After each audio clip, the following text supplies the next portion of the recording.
Okay, well, I've got the base plate off the scoot. Sorry about the pauses. I'm just making this up as I go along. And I've taken two out.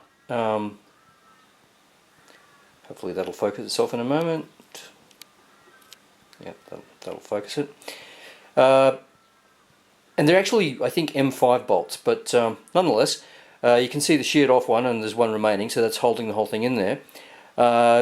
It actually looks like it's a very good design in so many ways, because it doesn't just sit on top of something, it actually goes down in and keys in through to the base here. The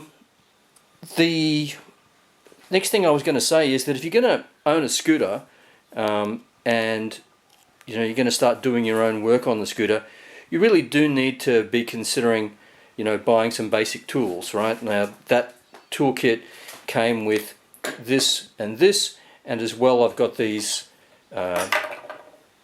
Allen key sets.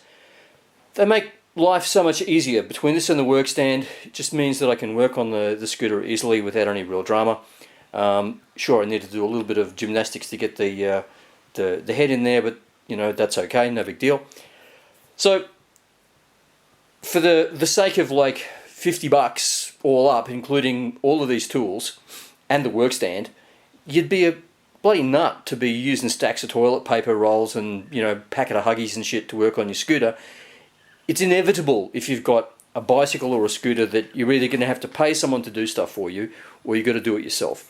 Now with a scooter, it's going to be harder to pay someone to do it for you, because basically most bicycle shops don't really like working on scooters because they're a lot more complex than they're used to, because they've got electrical things in them. That might change over time, but right now we're up here on the frontier, and and there it is. Anyway, as I said, this is my single motor one, which has just got the most lovely smooth bearing in that front wheel.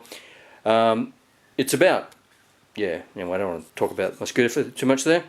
So anyway, I'll let you know how I go getting that guy out with an easy out. I'll maybe video that process and post that soon.